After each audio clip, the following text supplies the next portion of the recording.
A very good morning to everyone. We will begin with the event in a short while. Principal ma'am is just about to join the event.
Good morning, Sumanji.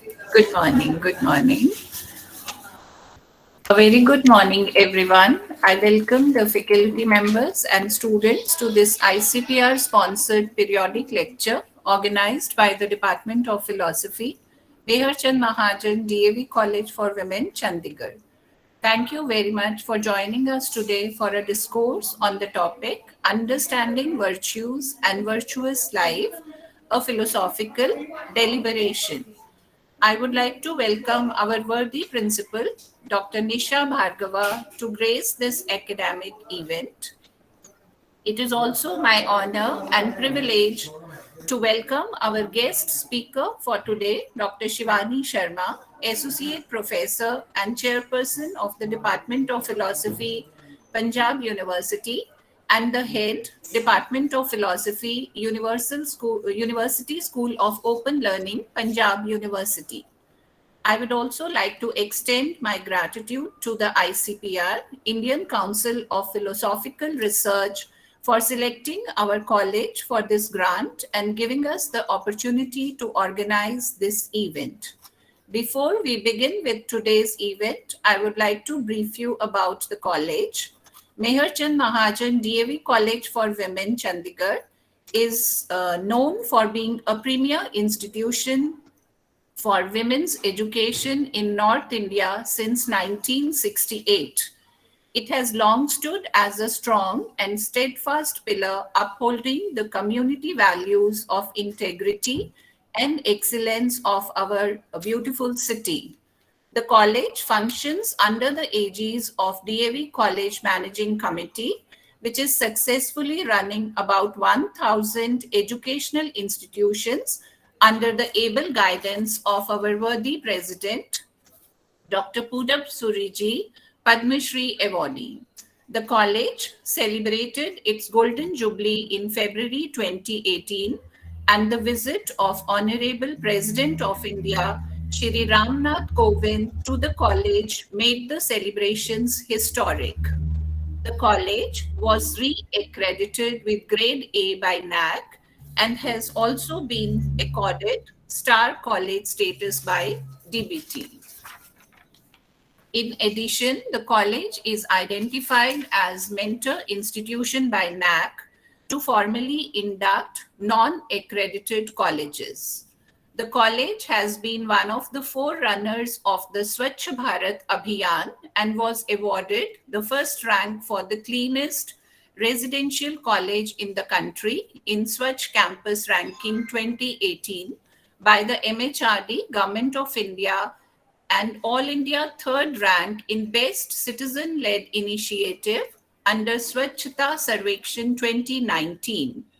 The college has been nominated as an institution with Swachhata Action Plan in 2020 and recognized as Vocational Education Nai Talim Experiential Learning Action Plan Institution by Mahatma Gandhi National Council of Rural Education, Ministry of Education, Government of India in 2021. The college was awarded first rank by Municipal Corporation Chandigarh under Mission Swachh Chandigarh in Swachh Sarvekshan 2022. In academics, the college students bagged 207 top 10 positions in session 2018-19 and 160 top 10 positions in 2019-20 Punjab University semester examinations. In sports, the college has won the University General Efficiency Shield for a record of 39 times. The students have won laurels in sports, national and international level. The college has been ranked amongst the topmost colleges of the country by leading national dailies and magazines such as India Today, The Week, and The Tribune. The list of achievements run much longer, and we all do take pride in calling ourselves a part of this great institution. At the helm of all this fervent activity is our dynamic principal, Dr. Nisha Bhargava. She is a renowned and prominent figure in the field of economics, an avid researcher, an able administrator, an eloquent speaker, and poetess. She has been the worthy recipient of numerous awards in her illustrious career. It is under her able leadership that the college continues to make strides in all avenues and endeavors. Thank you, ma'am, for taking out the time to grace the occasion with your presence. May I request you to address our young students? Principal, ma'am.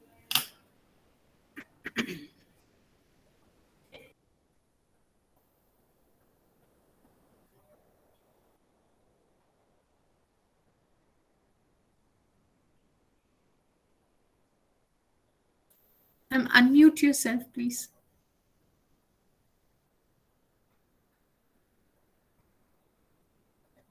Ma'am, unmute yourself. We can't hear you.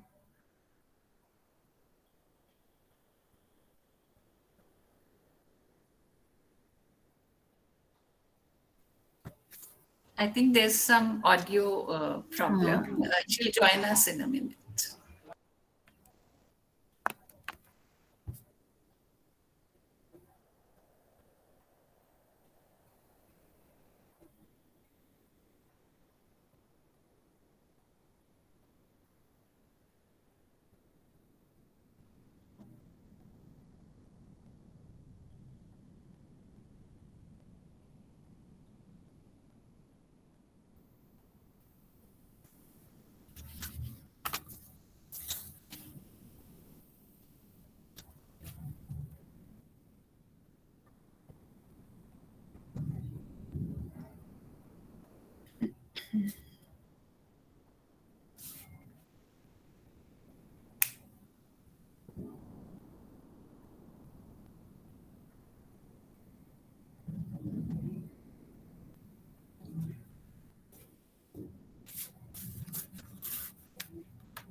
See, this is where the technology fails us.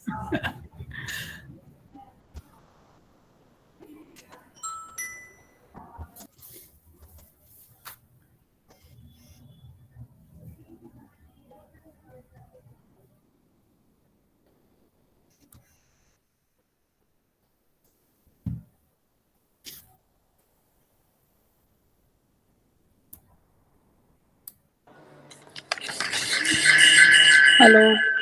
I have joined from another device. So sorry for the technical hitch. Actually, the mic was not working. Ashish, please volume band kar do. So thank you, Suman, for your kind words. Am I audible now? Yes, yes, you are. Okay, thank you. Dear Professor Shivani Sharma ji, Chairperson, Department of Philosophy, Punjab University, Chandigarh. Mrs. Suman Mahajan, Head Department of Philosophy of our college. Faculty members, and very dear students. I welcome you all on today's webinar on a virtuous life. The webinar is sponsored by Indian Council of Philosophical Research. Now, why do we need a virtuous life? Virtue is defined as a habit or a quality that allows individuals to succeed at their purpose. The great thinkers Socrates and Aristotle are referenced considerably about virtuosity. They believed that being virtuous was in our nature, that being virtuous is acting with excellence and acting rightly. One needs to examine one's life to become virtuous. So self-awareness and self-reflection, they are inextricable. In other words, this is called self-realization, which is the awareness of one's own nature and then the development of oneself. Ultimately, this kind of mindset and endeavor is what brings about happiness, joy, and purpose of life. Virtues of temperance or self-control, prudence or forethought, unselfishness or altruism, and compassion or empathy are very important to live a good life. To be happy, truly happy, we must make the pursuit of virtue a practice that ends only when our life ends. Through the active pursuit of virtue, we become virtuous. I express my deep gratitude to our resource person for today, Professor Shivani ji, for sparing her valuable time for us. Thank you, ma'am. We hope that we will get some real virtues, some real secrets of virtues of life from you today. I also take this opportunity to express my deep gratitude to Mrs. Suman Mahajan for her consistent support as the registrar, as dean of examinations, and as coordinator of admissions in the college. She is also a very senior member of the advisory committee. And my gratitude goes to Indian Council of Philosophical Research also, who have given financial support for this event. And last but not the least, I'm grateful to the participants, faculty members, as well as students for taking interest in our events. They always attend our events in great numbers, and always there is a very lively question answer session at the end. Thank you very much. Thank you, everyone. Thank you, ma'am. Thank you for these motivating and kind words. You always lead us by example. Our guest speaker for the day, Dr. Shivani Sharma, is an eminent personality in the field of philosophy and Sanskrit. She is a reputed scholar who has contributed immensely to academics and has also lent her administrative skills many a times to head the Department of Philosophy as well. Her areas of interest include Indian philosophy, aesthetics, and Sanskrit literature. Her profile boasts of numerous publications in reputed journals, various book reviews, and many presentations at national and international conferences. I would not hesitate to call her a stalwart in the field, and it is a matter of great pride for us to have her address these young students today, who will go on to build a future of our nation. Thank you again, ma'am, for making time for us despite your busy schedule. I now invite you to address the august audience. Over to you, Dr. Shivani. Thank you, Sumanji. So I begin by thanking the organizers of this event, Dr. Suman Mahajanji and her team, and of course, for giving me this opportunity to share my views. I also wish to extend a very, very warm note of my gratitude towards the Honorable Principal, Professor Nisha Bhargavji, for taking out time and for being so supportive that otherwise it gets very, very difficult at the end of the financial year to conduct events and be there for students as well as for our senior Professor Suman Mahajanji. It's a great honor to see you, ma'am. Thank you for being there. And I do understand that despite your busy schedule, it's not easy to make it happen. So thank you once again. And dear friends and dear students and fellow colleagues, I take this opportunity to share my views, as rightly pointed out by worthy principal, ma'am, that yes, virtue and virtuous life is one thing that we human beings look forward to. We rather make the best of virtues by becoming virtuous in life. So I'll try to address my questions on virtues and virtuous life by taking up or dividing it into primarily 4 sections, by bringing in, first of all and foremost, Socrates, as we understand that broadly, if we divide philosophy, we have Indian and Western domains of it. And to begin with, I think in order to understand, or in order to have a better understanding of the Indian perspective on virtues, it is somehow better to have a first glance at on the Western or the Greek thought. And I assume that most of the students will be from philosophy itself. Not that there is any hindrance or there is any prohibition for others to attend, but I assume that most of us here on the platform, they are familiar with the terms that I'm going to use.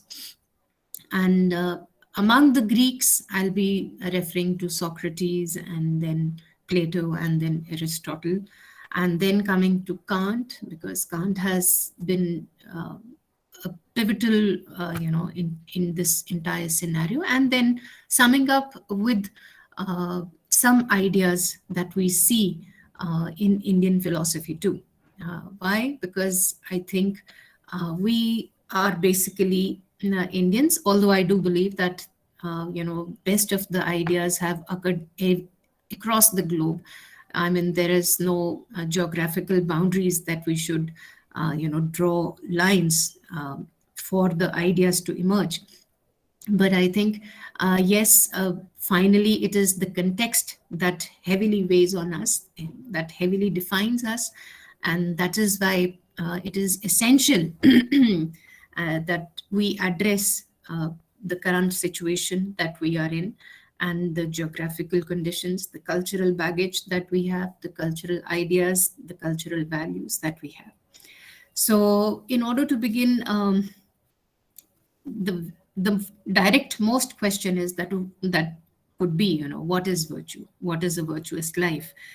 But before that, before we address that, we as students of philosophy, I assume 2-3 things from all the students who are participating here, and feel free absolutely to ask anything right in the middle of the lecture if there is any confusion or you want to know more about a specific point.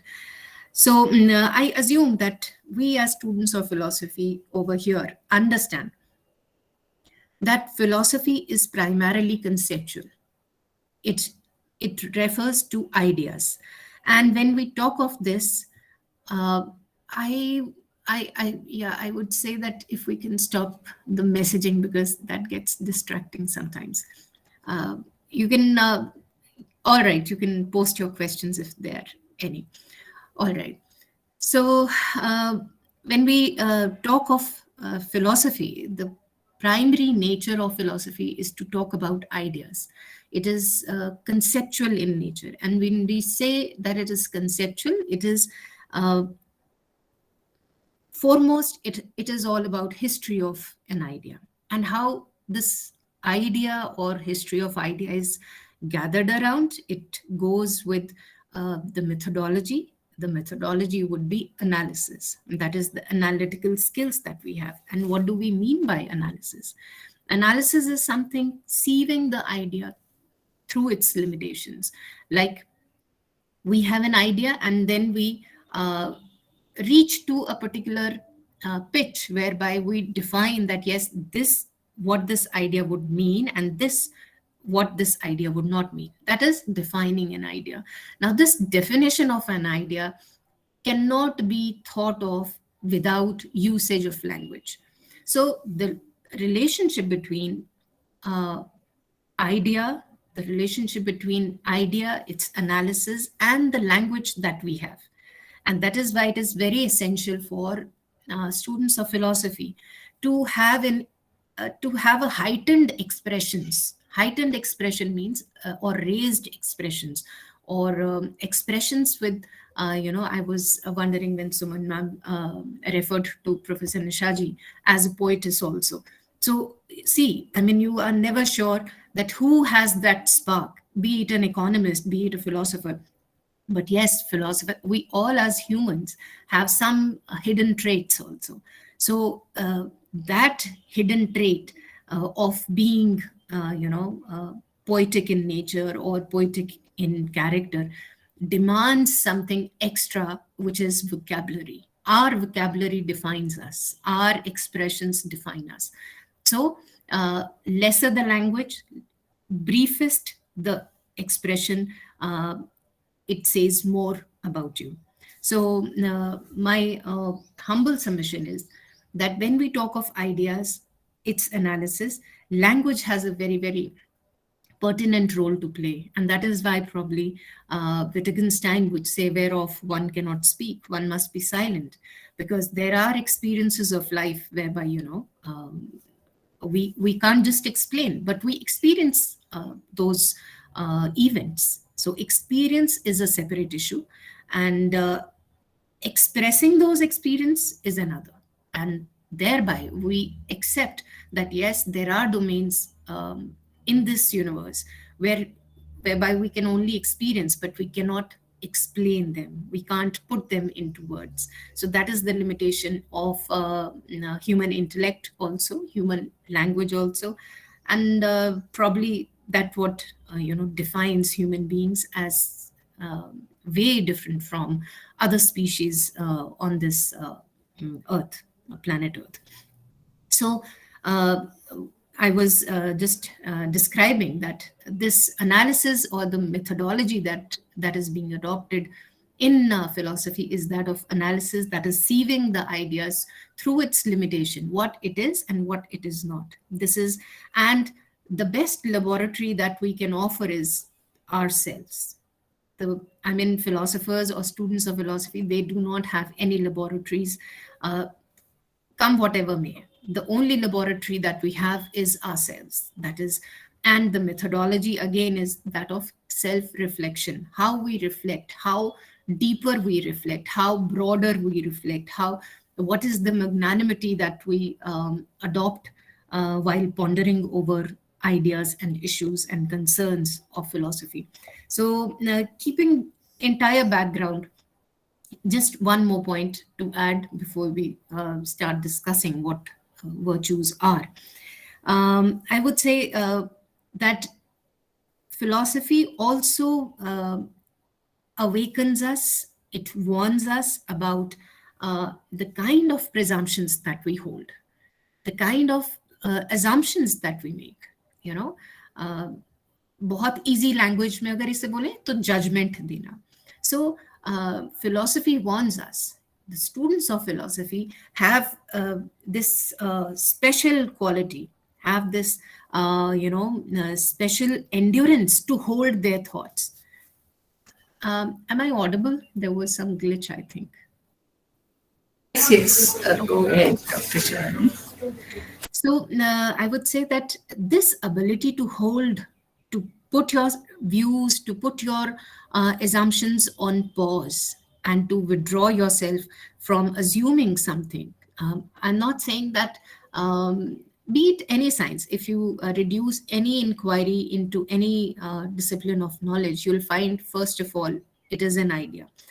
But the discourse or the course that we as students of philosophy take does not begin with primarily or prime assumption as such.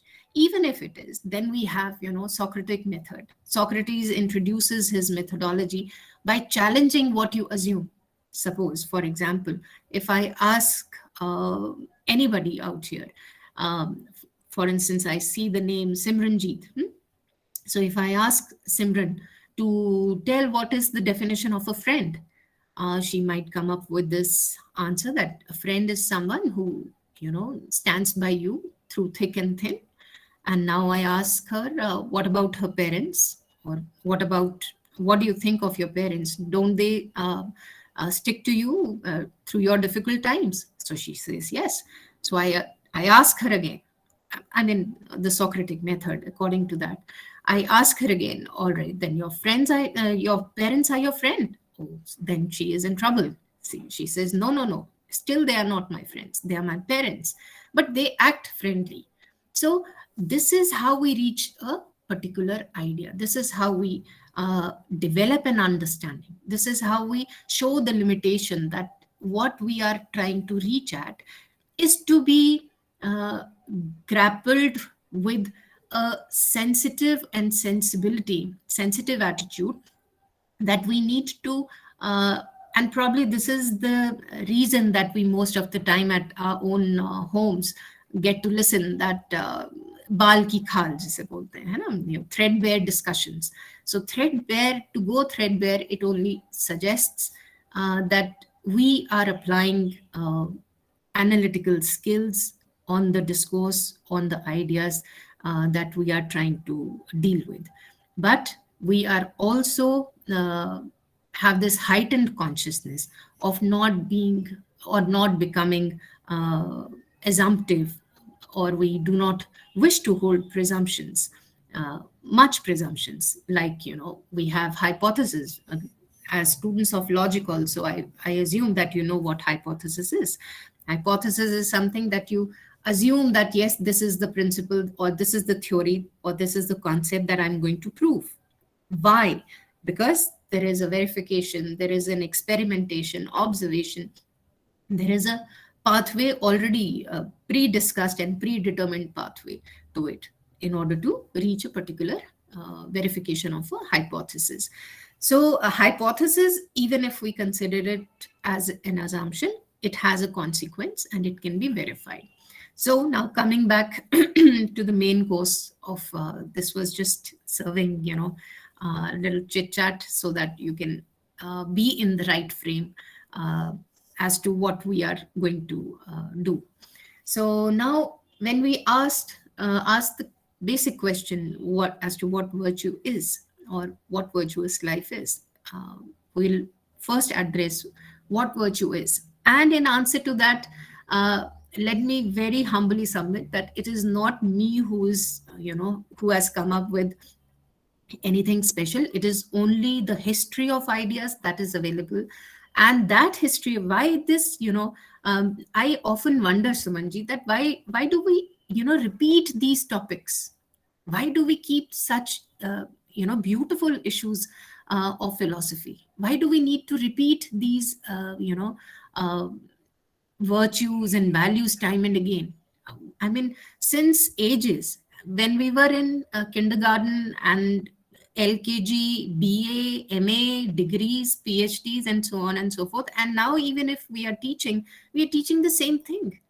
Why is that? Because we believe that reiterating virtues and values will, will be ingrained in our consciousness. It will go to the deeper level of your consciousness, at a level whereby you will be, your DNA will completely change. We believe that yes, the listening methodology, if now I'm sure that many of you will be aware of the Shravan Vidhi, right? हम लोग घर में, अभी आपका जब ये seminar शुरू भी नहीं हुआ था तो कॉलेज वालों ने एक बहुत अच्छी चीज की हुई थी, एक पैम्फलेट लगा के साथ में पीछे background music. Kindly look at the, बार बार वो बहुत क्लीशे हो जाता है कि हमें वाइब्रेशंस देने का प्रयास था, हमें वाइब्रेशन देने का नहीं, बड़ा क्लियर कट मैसेज था. वो धुन क्या थी और धुन के पीछे जो मंत्र चल रहा था, it was all, you know, all said and done. I could make out that yes, the authorities are trying to ingrain into the young minds the Gayatri Mantra. Why?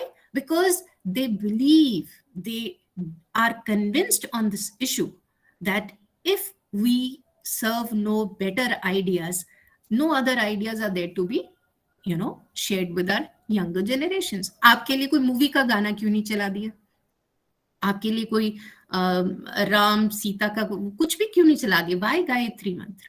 Why? Because it is a conviction, it is a belief. It is not only a belief. Belief is, you know, belittling the intensity of the spirit with which, you know, it is intended. The aim is to ingrain the value of Gayatri Mantra. That is, lead me from darkness to light. Lead me from ignorance to knowledge. Now, these are only words, but when you start realizing them, as you know, Principal Ma'am mentioned the word self-realization, it is very, very important. The aim of knowledge is nothing but to move you from ignorance to knowledge. आपको आज नहीं पता है, आपको आज सिर्फ ये पता है कि एक मैप पे, वर्ल्ड के मैप पे जापान यहाँ पर है, यूक्रेन यहाँ है, रशिया यहाँ है. But the moment you reach there, you have now realized that idea, that geographical part which you find on the map, which you have only seen through you know, a paper or a globe, a physical globe kind of a thing. But when you actually step on that geographical boundary, then you realize, all right, this is what that geographical map actually meant. So this realization part, I think, has very, very deep connections with, especially with philosophy. I don't deny that other disciplines of knowledge do not have that. Surely. After all, you know, all sciences, they give PhD doctorate degrees as, you know, philosophy, doctorate of philosophy in physics, doctorate of philosophy in music, in botany, whatever. Why? Because the aim is that philosophy is the mother of all sciences. And credit goes to the women participants and Somanji, that we hail for philosophy, not boasting anything, but yes, I'm deeply convinced on this issue that yes, philosophy is the mother of all sciences. Why? Because it forces you to think, it forces you to reflect. And that is how probably, you know, the educationists, they decided on this principle that yes, doctorates are to be given in philosophy of a particular subject. And that is how you as students of philosophy have an edge, have an extra element to yourself. The only need is to sharpen it. The only need is to refine it and heighten it. So when history or the tradition that, that we get to see on the concept of virtue, What do we get? And it is interesting to find out that a virtue is nothing but a value. Value is something valuable, जैसे हम किसी चीज के लिए कहते हैं, but it is not about an external thing out there. There it is not a valuable glass, valuable mug, valuable phone. No, a value is something which you can take pride in, that yes, I follow this. For instance, let's say truth is a value. Now, if truth is a value, truth speaking is a virtuous activity. Truth is a virtue, truth is a value, truth is a virtue, and then speaking truth becomes a virtuous activity. That is, I mean, if I wish, I can just end here. Why? Because this is the crux. But elaboration is needed. Why? Because we are students of philosophy who believe in, making things penetrate in the mind as deep as possible. So when we think of values, there are plenty of values that you can think of. For example, social, political, aesthetic, beauty. Beauty is one of the concepts of, and it is a value we all seek. As value is something that we aspire for. अगर आपको ये पता चल जाए कि 90 marks में से you can fetch at least 80, and you will surely, you'll try for 80 marks. You'll aspire for 80 marks, and that is the value. Value makes you aspire for itself. You just can't sit back and relax once you know that, yes, this is what I need to do. If you need to, once you move out of the college, and if you need to go in for MA philosophy or MA economics, MA history, whatever, you will take that course or path. It is not that you will take another path. Why? Because now you are aware of that value. You know that in order to reach that destination, you need to travel a particular path. And that is how all values, if you see, be it beauty, be it justice, be it political, any value, they are all moral in nature. And that is why in philosophy you are being taught three major disciplines, that is metaphysics, epistemology, and ethics. Rest of the concerns, all of them have been derived from these three basic branches. So take up any value, just a second. Take up any value and you will finally feel that yes, it belongs to a particular, it can be metaphysics, it can be epistemology, and primarily it is moral in nature, in the sense that we can say that metaphysics, values in metaphysics would be, what should I know? What should I know means that we are all, as students of philosophy, we are all aware of the concerns of metaphysics, that is the concept of self. I can't say concept of God. Why? Because it will divert us towards religion and not philosophy. But yes, concept of self, concept of reality. These are the values of metaphysics. What would be the value in epistemology? Knowledge. What is knowledge? Knowledge is something which protects us from ignorance, which does not land us up in a mess which is out of an ignorance. So what are the sources of knowledge? These are all values of epistemology. And when it comes to morality, that is ethics, what could be the possible values? Plenty of them, plenty of them. Be it East or West, be it Indian philosophy, Chinese philosophy, Greek philosophy, they have all dealt with this issue in morality. But the most beautiful thing about ethics or morality is that it is prescriptive in nature. It is not forcible. Nothing is said, can be said as a forced idea in ethics. But yes, it is an obligatory idea. It is an obligation of students to attend lectures. It is obligatory on my part to be there for my students. It is an obligation for your parents to raise, you as their children. So this obligation must be felt within. This obligation cannot be imposed by anyone. We are there to we are there as a part of a society, a community which believes in a system which is uh, which is more like an organized system whereby I am accountable, I am responsible, and I owe my actions and their results. So that is how we move. And that is why ethics talks of norms, values, but not law. Kant is the one who started off with, the concept of moral law by BA final graduation in your final year. You must be aware of this moral law, concept of moral law. Why he's trying to call it a law? Because even if we do not force it on anyone, yet uh, it is to be accepted or out of free will. It is to be accepted out of free will.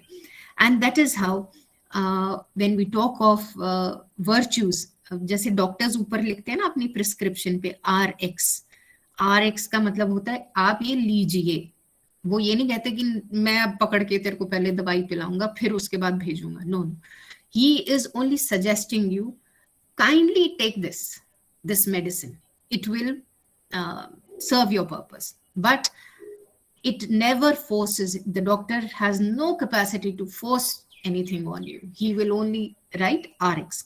कृपया लीजिए इसको, ये दवाइयों को आप लीजिए. And similar is the methodology. Yes, you are right. Krishna, we are coming to Krishna also very soon. So, where was I? Yes. All right. So it is the prescriptive mode or methodology that we adopt in ethics or morality. We leave it up to the agent that he or she will, what course she has.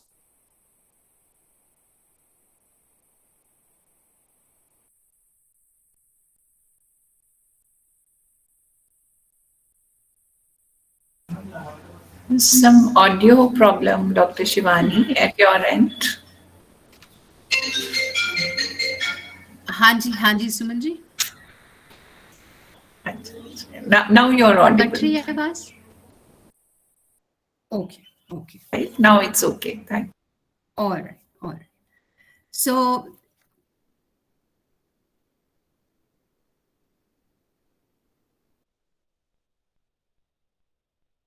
Please unmute yourself, Dr. Shivani. Please unmute.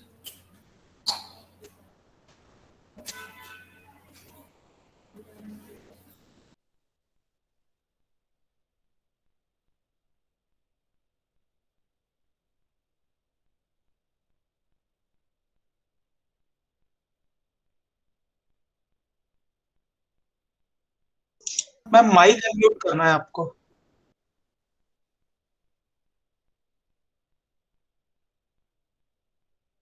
Dr. Shivani, please unmute your mic. Ma'am, please unmute.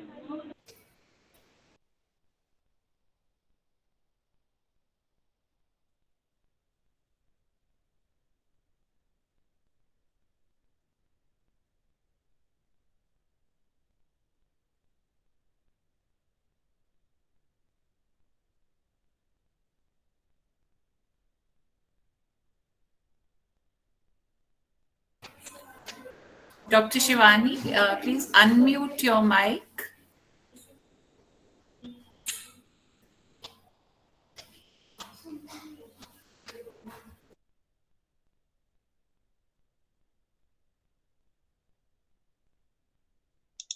Ma'am आप disconnect करके rejoin कर लीजिए.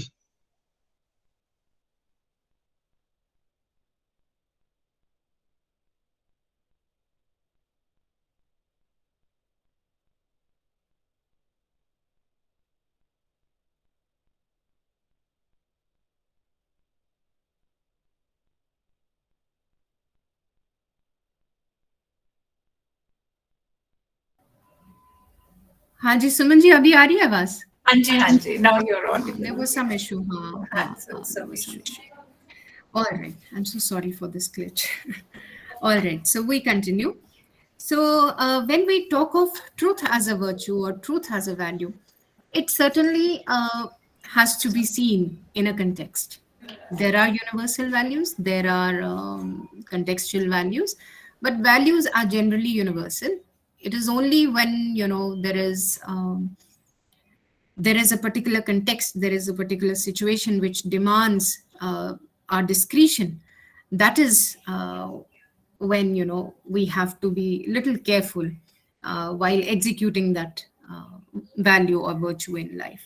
So even if it is truth, it has to be taken care of, that it is not harsh, it is not harsh on others, it is not going to end up I mean, without enough of inquiry, conducting the inquiry, that we speak truth and it lands someone into difficulty. Not that we have to think like that, but yes, half-baked truth is, very dreadful. It could be. So that is how, a discretion has to be adopted. A judicious way of, executing the virtue is also expected of human beings. And I also wish to just point out that human beings alone is the species which belongs to, we have two worlds. One is that of action and one is that of event. And I remember my teacher and Professor Sumans also, he taught her also, Professor S.P. Gautam. He was very, very fond of, bringing in this dimension to every form of debate. That is, humans belong to the action world. We are the agents. And when we say this, that we differ from the world of events. For instance, let's say the sun rises, the earth rotates, but we as humans, we, the जिस तरह से एक चिड़िया गाती है, वो उसी तरह से गा सकती है, वो कौवा की तरह नहीं गा सकती, है ना? अगर पृथ्वी एक तरफ से घूमती है तो वो एक ही तरफ से घूम रही है, अगर वो दूसरी तरफ से भी घूम रही है तो उसकी वो फिक्सेशन ऑफ जो नेचर उसकी जो है, फिक्सेटेड नेचर, ये उसका इवेंट है, वो उसके अलावा कुछ नहीं कर सकता, है ना? तो जो क्रो है, it will always be a crow like sound, sparrow like sound. But assume humans in that position, we can add different voices, different nuances to our pitches. Why? Because I'm not saying that we can sing like sparrows, but we can copy and imitate, and that is how Plato comes in. That imitation is one of the features of unique features of humanity, that we can copy things, we can imitate nature, and that is how we are different from the world of events. We owe actions, we have results for them, and we can't deny it. But a sun which rises has has no compulsions. Neither I can tell the sun to rise at a particular time and set at a particular time. It has its own, that is how Indian philosophy would say that it is Rit, the cosmic principle that is being followed in nature. But we as human beings have our own pathways. We have we decide for ourselves, and that is how we become agents. Why? Because we decide a course of action for ourselves. We are ready to bear the consequences and fruits that are on the way. And that is how we become agents and different from the world of nature. We are not prefixed with programs. We can never be prefixed with any form of programs. So that is one beauty of being human, that we are free agents. Although it is debatable. It is very much debatable, because, and philosophers like Kant, those, in metaphysics of, I think, metaphysics of moral or somewhere he describes that he accepts that there is a causation Once you talk of causation, how can you say that I'm a free being? If there is a cause and effect, I do this and then I reap the result. If it is a causation, then automatically, even if I do not do anything, I will reap the results. Why? Because there is a causation, there is a fixed chain of cause and effect, cause and effect. It will follow. So freedom of will imply only in the case where causation is not presumed, causation is dismantled. But anyhow, very quickly, I'll come to now Socrates, what he has to suggest. As I promised that we'll pick up Socrates, Plato, Aristotle, and then Kant a little bit, and then Indian culture, what it has to suggest. I'll be picking up few statements from Socrates, and one of them is very, very important, that an unexamined life is not worth living. These are the crisp messages which are very, very virtuous in nature. That means examining one's life in itself is virtuous activity. One must examine what one is about to do or what one is trying to adhere to. And secondly, knowledge is virtue. Now, this is another problem. When we say knowledge is virtue, means that you cannot, you must not, you should not stay in darkness. You should not be, you should not stick to ignorance at all. By all means, we humans must aspire for knowledge. And this knowledge means clarity. Knowledge does not mean degree. Knowledge, that is education, right? Knowledge means wisdom.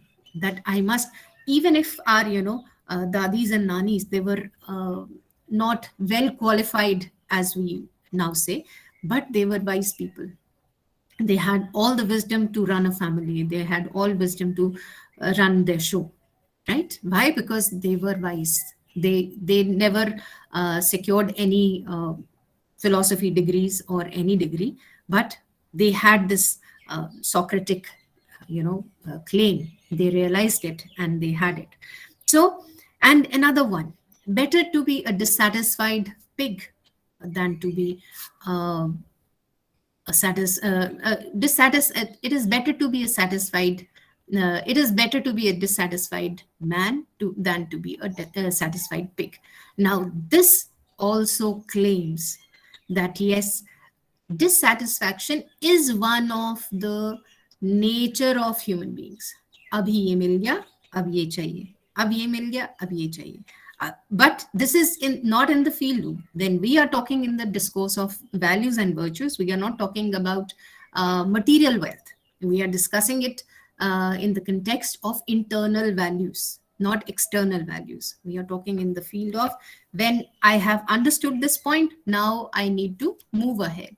So that is another feature.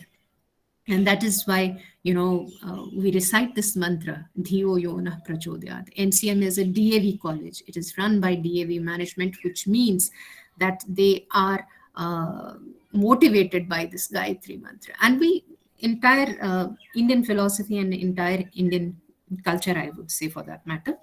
And of course, another beautiful statement by Socrates, one must follow the argument wherever it leads.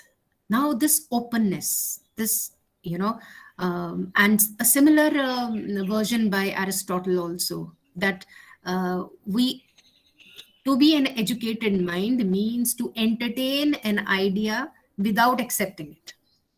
That you entertain an idea, at least don't accept it, but entertain the idea and see how far it leads you, how far it makes you, run fast. And that is probably one of another feature, that openness is one of the primary conditions of philosophy. And another, you'll not be surprised, I'm sure that you all know that there are few methodologies that are adopted. One that we just talked, Socratic method, that we indulge in a dialogue. You show my limitation, the limitation of my idea that I'm proposing, and then I think again, I rethink again, I reflect again, and then I say, okay, I think that there is the point where I find some lacuna, some limitation, and then I accept, okay, now this is one Socratic method, but look at the methodologies that we have around us. Elenchos, that means, is it hanging or abhi aa rahi hai awaaz Suman ji? I think there was Hanji, hanji. and then elenchus, that would mean cross examination, right? And this was of course suggested by Socrates himself. And then skepticism, Descartes, Hume suggested skepticism. And of course another method, that is we have doubt. Descartes would suggest that everything should be doubted, but you cannot doubt the doubt itself. Doubt cannot be doubted, but you have the ability to doubt something. And that is how, these skepticism is not doubt. Skepticism is not accepting whatsoever coming your way. It is not only challenging, it is not a form of challenge. Rather, it is an attitude which is being evasive, probably, or suspending. It is like suspending an idea for future.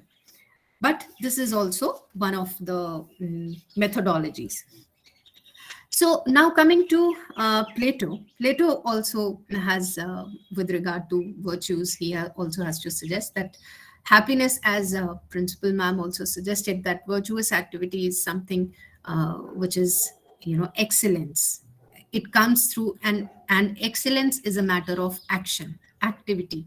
आप किसी भी चीज में perfect होना चाहते हैं तो उसको आपको एक्शन में लाना पड़ेगा. You have to bring it into practice. That is why we keep repeating, practice makes a man perfect. Why? Because there are chances that we may not be, we may not reach that perfection, the level of perfection that we accept of ourselves, that we expect of ourselves without, practicing it. So the idea or the value, the virtue must be practiced in order to become virtuous.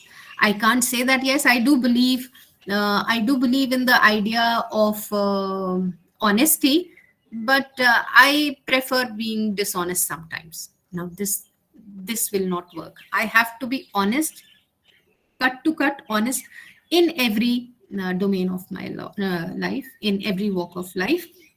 And that is how that excellence, that perfection comes in our through actions.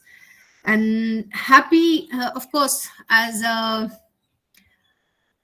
would suggest to take up questions a little later. Let me just finish. And for Plato, it is very interesting that happiness, or that's what we call eudaimonia, right? Eudaimonia is the word. Or happiness is to have happy individual, have happy society. This is the goal of, I think, Plato, and come whatever may, that all thinkers have been focusing on, addressing this idea. The whole idea is to have a happy society, to have happy individuals, and so that, there is a life which can be led in a virtuous way. And in order to have that happiness, what is the solution that Plato has to suggest? He again says to practice virtue in society. He accepts this fact that, yes, we are not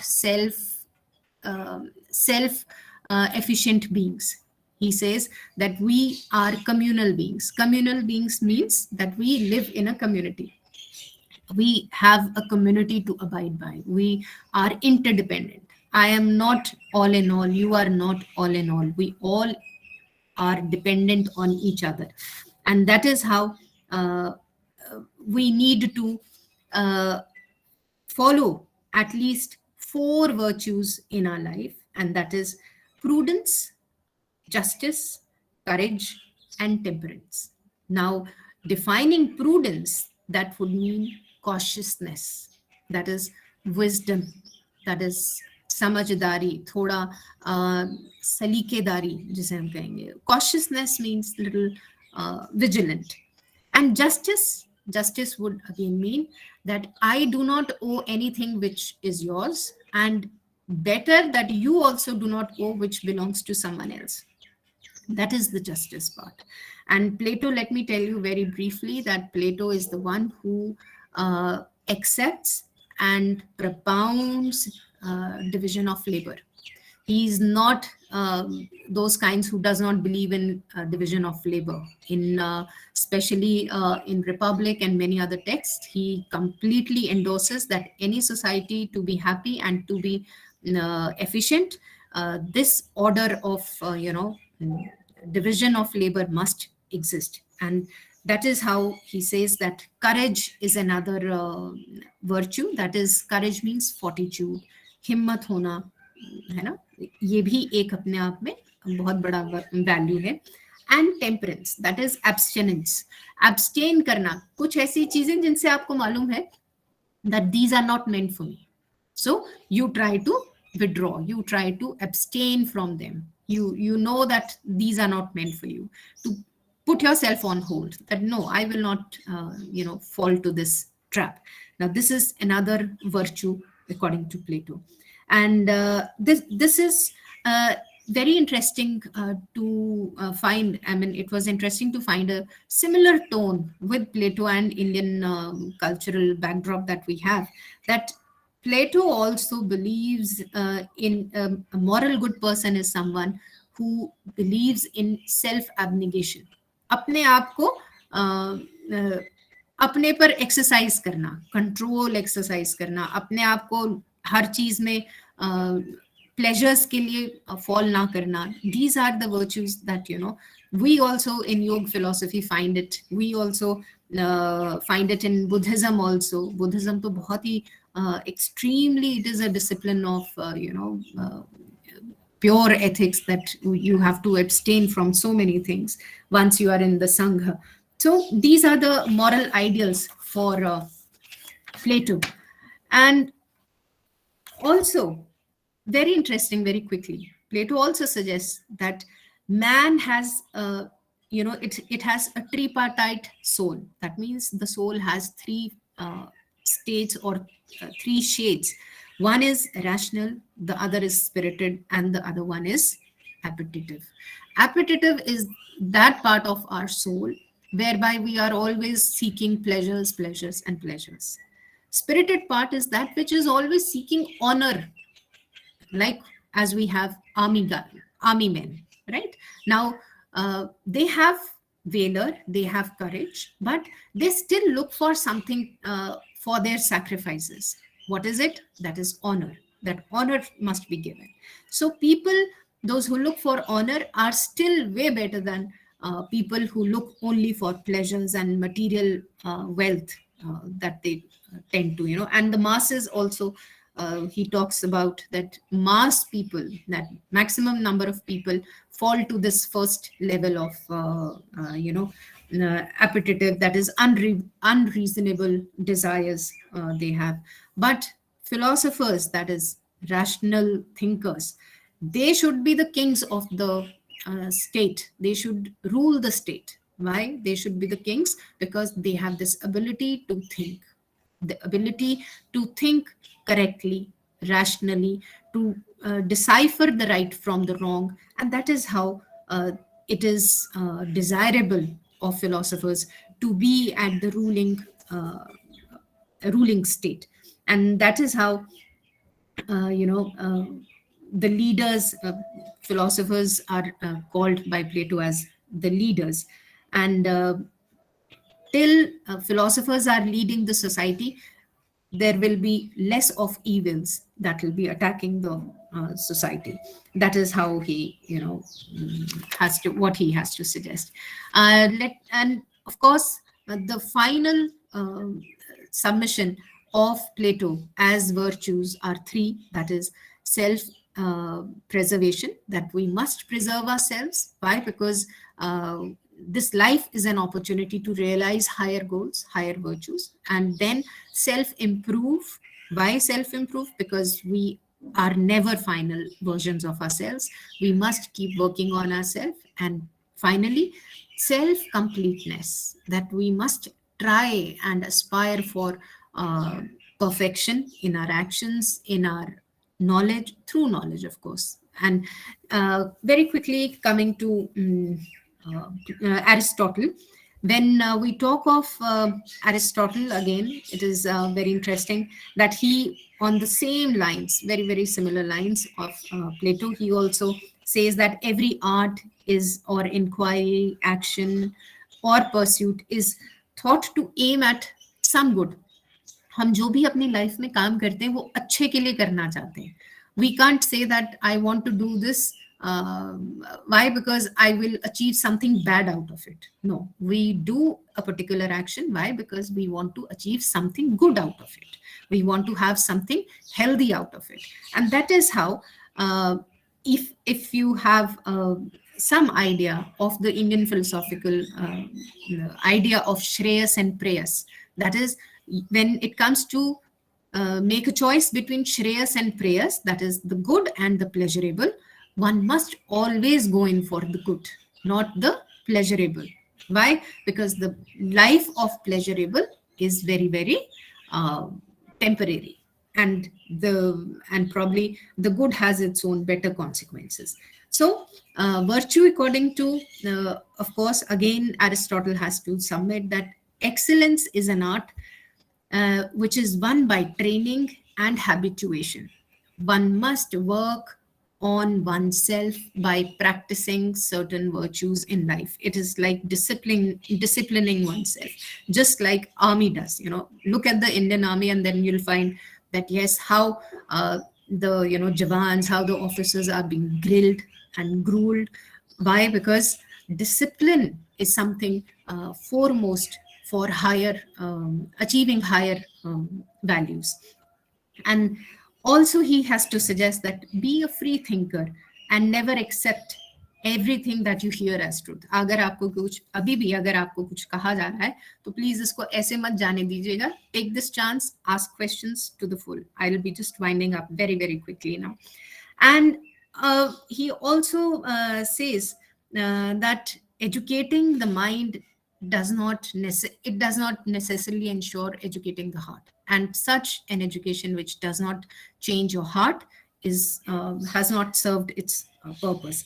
So when it comes to Aristotle, he has to suggest that virtue is something, the mean of two extremes. Now mean of two, हम अक्सर पूछते हैं कि ये क्या होता है mean, हम कैसे समझें कि ये वर्च्यू है.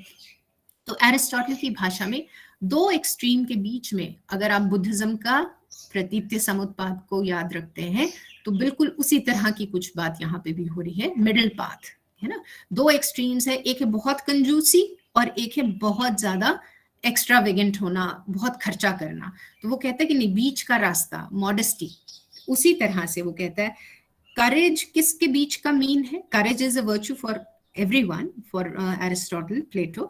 तो करेज किस किस के बीच में है. वो कहता है बहुत रैशनेस, कि भाई आपको गुस्सा आया और आपने कुछ कर दिया ना, वो भी करेज नहीं है. और एक है बहुत डरपोक होना. कावर्ड और रैश होने के बीच का वर्च्यू है करेज. ठीक. टेम्परेंस कैसा वर्च्यू है, जो प्लेजर और एक तरह से इनसेंसिबल होना, कुछ भी आया है ना, तो आप दो के बीच में, जब दो एक्सट्रीम्स के बीच में चलते हैं तो वो है वर्चुअस लाइफ, और वही हमारा एम भी है. शाय होना और एक तरफ से बिल्कुल जिसे हम बोलते हैं शेमलेस होना, उसके बीच का वर्च्यू है मॉडेस्ट होना. हम बहुत लोगों को बोलते हैं यू आर बीइंग मॉडेस्ट. अब इसका क्या मतलब है? It is a compliment. It is a compliment in the sense that the person knows that he or she cannot be completely shameless or completely shy. So try being modest. And truthful होने का क्या मतलब है? बहुत boastful ना होना, हर चीज को boast करना वो भी नहीं, और understate भी नहीं करना किसी चीज को. Now truthful is again a mean or a medium or a middle path between these two extremes. So Aristotle, Plato, Socrates, and now just a small little thing on Kant, that Kant talks of categorical imperative. I know we are running short of time. Kant talks of categorical imperative, which comes out of, it is an imperative, it is not a compulsion, but yes, it is a compulsion in the sense that yes, we must follow our inner call, our inner voice of being responsible human beings, and so that our action finally leads us to something, some results which we must owe, and that comes from goodwill. So Kant has beautifully, given us three maxims that we must act in a way that we expect others to, treat us. हमें दूसरों को उसी तरह treat करना चाहिए जैसा हम उनसे हम एक्सपेक्ट करते हैं. We must also we must not treat others as means but as ends. मेरा काम निकल जाए, इसको मैं यूज कर लूं तो मेरा ये काम निकल जाएगा. This should not be the. अब ये बहुत सिंपल सी बातें, बहुत ही ओवर सिंप्लीफाइड चीजें हैं जिसको हम सभी जानते हैं, but think that they are the ideas of thinkers. They have such a conviction when they write these ideas in their magnanimous work कि भाई इसके बिना काम नहीं चलेगा आपके समाज का, इसके बिना आपकी सोसाइटी नहीं चल सकती. Now this is what is the need of the hour. This is what we actually need. And he also says that goodwill is like a jewel that shines even in the dark. आप उसे use करें ना करें, goodwill हमेशा shine करती है. You do things for its own sake. That is how we explain our students duty for its own sake.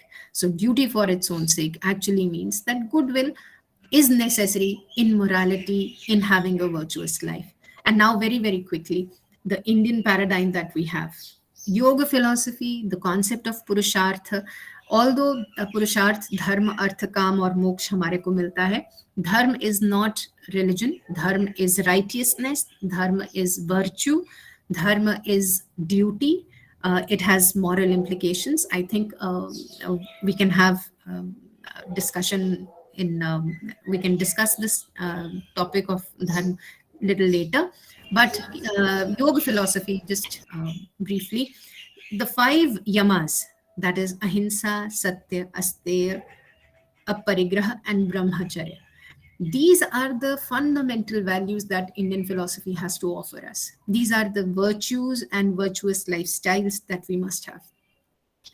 और इसमें अहिंसा, आपको पता है कि अहिंसा मतलब किसी भी तरह का, भाषा से, मानसिक रूप से, और शरीर तो खैर है ही है, किसी को हर्ट करना किसी भी तरह से, इससे बचना चाहिए. अब ये बचना कितना आप कर पाते हैं, it is for you and for all of us to see, and not I mean, बहुत से लोग ये डायलॉग करते हैं कि ताली 2 हाथों से बजती है.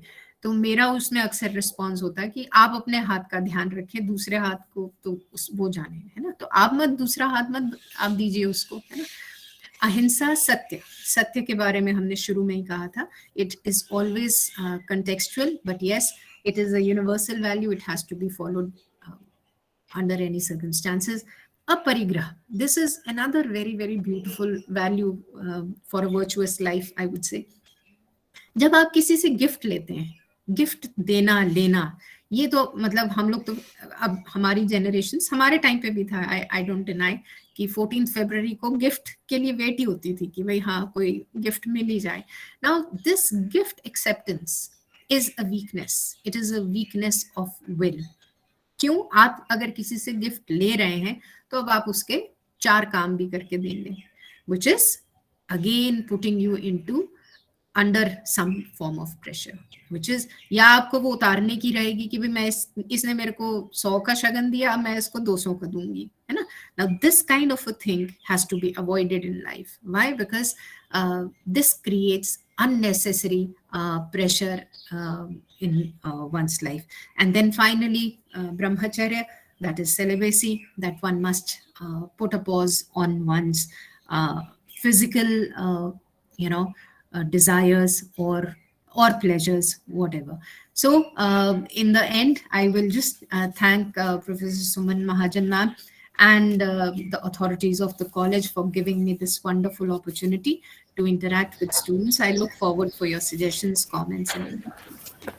Thank you. This was a deeply thought-provoking address, Dr. Shivani. It has not only stirred the minds of our dear students, but also the faculty and all other who have attended this webinar. It is our privilege, Dr. Shivani, to have you here for this academic event. And I really appreciate that how you know, noticed the background music of Gayatri Mantra playing when we were yet to, start with the event, and uh, connecting it and interpreting it that the aim of DAV is to ingrain the young minds with the Gayatri Mantra. Now I request Ms. Jovita and Ms. Dhriti, our final year students and president of MCM Sophie's Club, to conduct the interactive session and deliver the vote of thanks. Over to you, Jovita and Dhriti. Thank you, ma'am. First of all, thank you so much, Dr. Shivani Sharma, ma'am, for such an eye-opening and enlightening lecture today. I'm sure our enthusiastic students have learned a lot today. And now we are ready for questions. Students are already interested and they've already started asking the questions since long back. I request everybody to kindly drop their questions in the chat box. So first, I'd like to take up questions. Kanak has dropped a question in the chat box already. So she has asked, to have a beginning, to come out of ignorance, one must be curious and observant enough to look through. Truth must motivate and provoke the freedom to speak and feel the truth. So why do we know the truth but can't express it? Are we not enough courageous enough to speak it? What are we afraid and what is this fear? नहीं, ऐसा नहीं है बच्चे. We can't say that it is about fear. It could be about less of exposure, right? When we become Gandhi, there is no fear. Rather, that fear becomes your power, right? That truth becomes your power. इसीलिए सत्याग्रह करना जो है वो it is sticking on to satya. It is sticking yourself hard on satya, that I will not even move an inch from my truth. That is how satyagraha could be so fruitful in India. It is only that we, at which stage of life we are. When we are in 10th, we are little we have our own presumptions that if I speak the truth, and speak the truth in front of whom? We are not afraid of speaking truth in front of our friends, but we are little hesitant in speaking the truth in front of our parents, in front of our teachers. But as you grow, you become an individual, you automatically get that confidence. Why? Because there is no malice behind that question. There is no malice behind the truth that has captured your consciousness. And that is how, because truth is a common concern. It is not only a concern of 7745 Kanak. No, it is a common concern. And that is how we connect. That is the ground that we wish to connect. That yes, there is a genuine curiosity, there is a genuine question. So let me address in my own way, and let her or him ask what the question is. So it is not about fear, I think.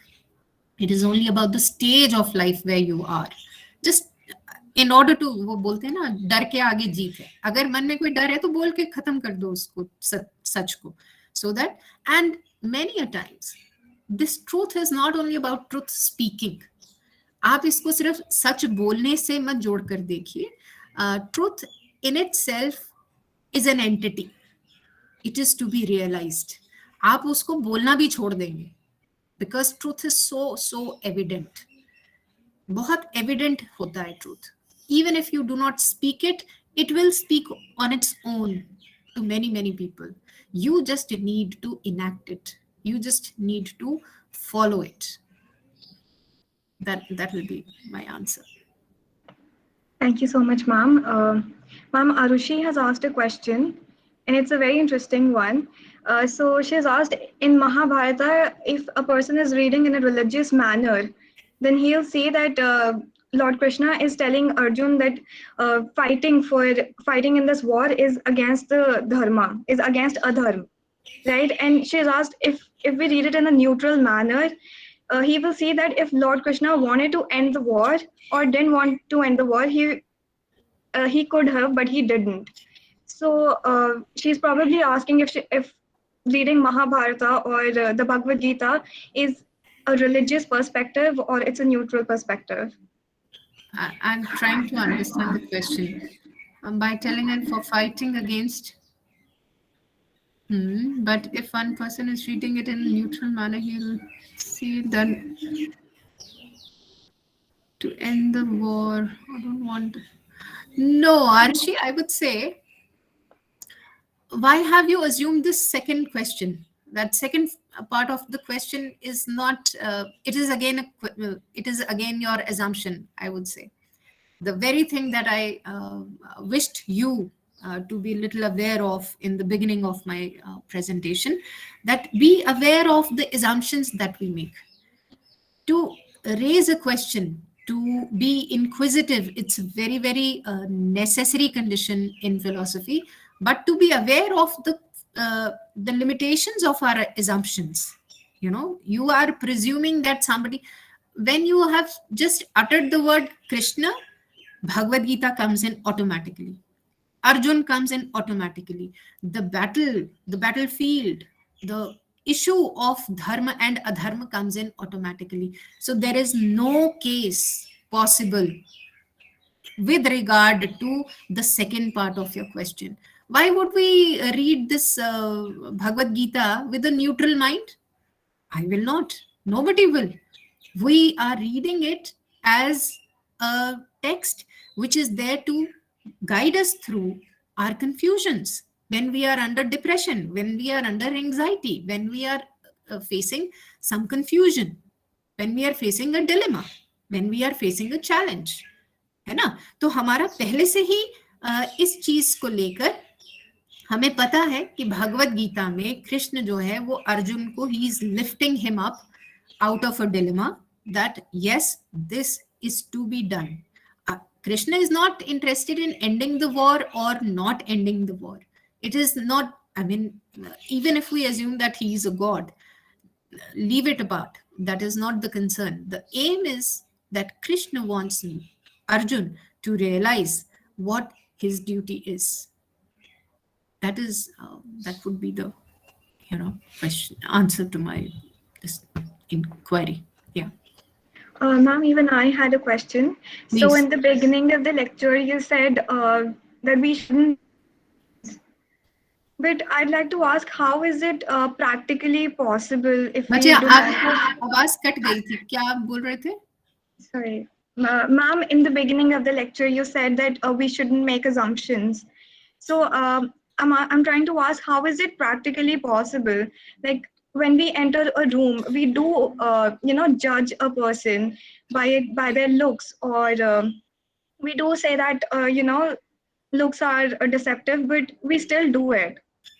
I mean, we don't always enter the room and we look at someone in a very neutral form and then we give our ideas. So how is it practically possible? Whenever I put my key, car key, bike key, any key, I assume that it will start my car. That is an assumption, right? But suppose it is an assumption till it has not it has not actually served my purpose.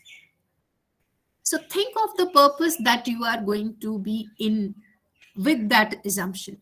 What is the purpose? You pick up a knife to cut a fruit with the intention that it will cut a fruit. But imagine that knife doesn't cut well. It fails. So my assumption, I'm not saying that I have only requested that being aware, I said philosophy awakens us and it awares us of the presumptions. I'm not saying that we completely stop it. My everyday life works, functions well only on the basis of assumption. I know that I've changed in these 47 years, but still I assume I'm the same self. I assume I've seen good old days, when Sumanji used to be in our, she used to visit our department as a young lady, beautiful, with beautiful smile all the way. So, but I still assume that she's the same lady and the same one. Why? Because it is an assumption. अगर हम एक अपनी जो routine habits हैं उसको तोड़ते हैं कि ना इन्होंने देख के मेरी तरफ मुस्कुराया या मैंने इनको थोड़ा रफ हैंडल किया, तो हम वहां पर अपने आप को तोड़ेंगे, अपनी इमेज को तोड़ेंगे.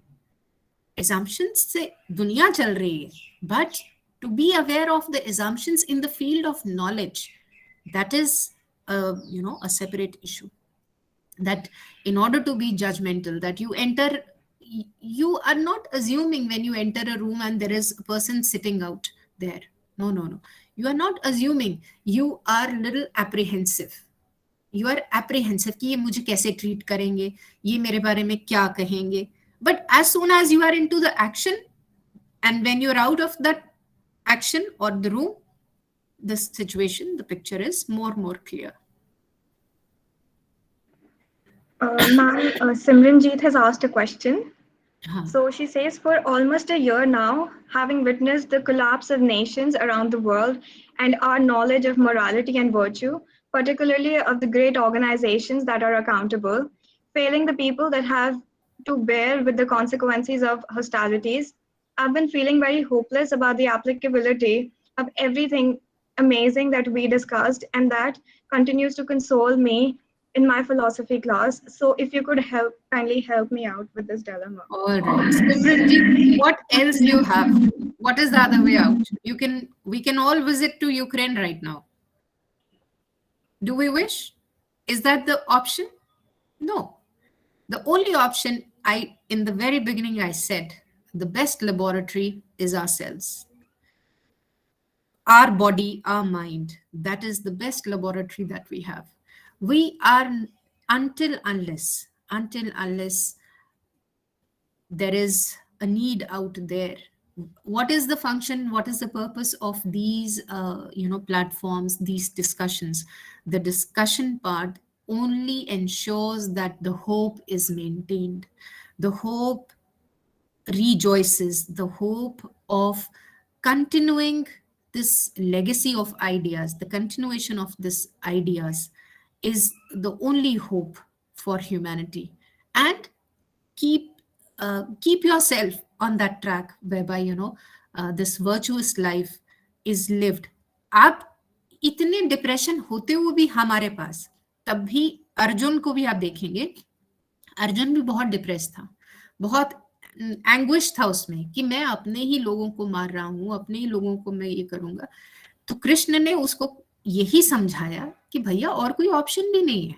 You have no other way around. That is the only way. We can't become animals. Even if the situation is like so that it is sometimes so demanding us to be, behaving like animals, we have no options.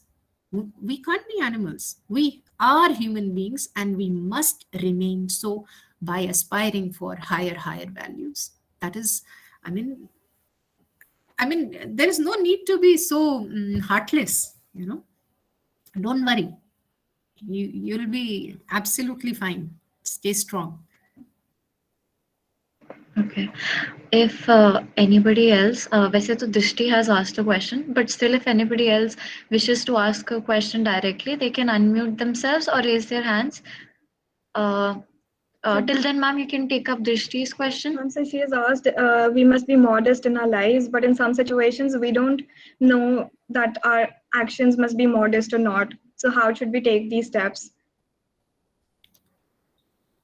Modesty is a virtue, and modesty means to be in the middle of two extremes. Now, I think there are instincts well within us. There are, I mean, there are plenty of gut feelings within us which instruct us without, our information, that yes, this is to be done and this is not to be done. The moment you have this, spark in your mind that yes, you are in dilemma, that is the point whereby you decide for yourself not to go either, you know to the deficient part, not to go to the excess part. That is the only way. What else? You can suggest me. I'm open to suggestion. I mean, modesty. I can't say that it has to be developed, but yes, it has to be cultivated by practice. Every now and then you will be faced with one or the other situation whereby your modesty will be challenged. Being girls, this is a girls college, you'll have plenty of experiences, my dear. You'll have plenty of experiences through your life whereby your modesty will always be challenged, and you'll have plenty of opportunities to exercise them.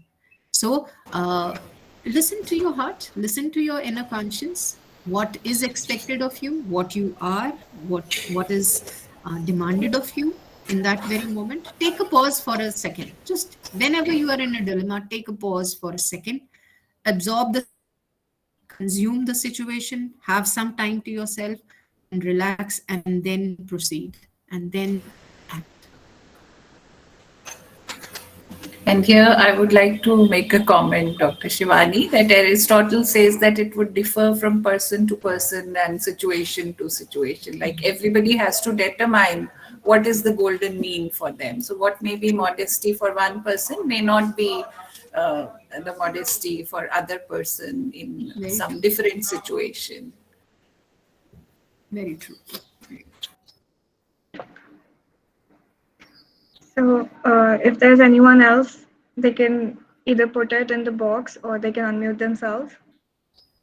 I think Drishti has added to her question. She's asking, so ma'am, would those instincts be correct?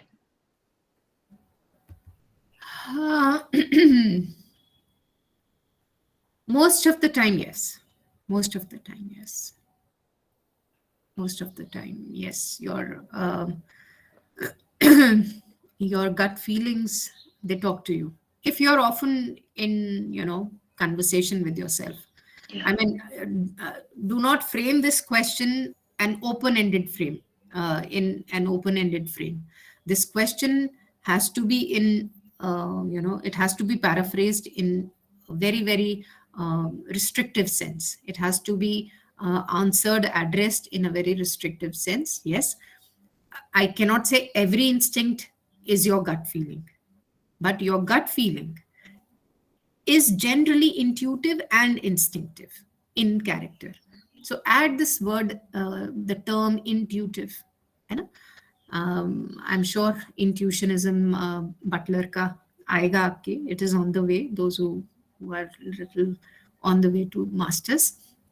So intuitionism must be added. Your instincts are basically, they must be intuitive in nature while deciding the course of action for yourself, while making choices, particular choices in your life.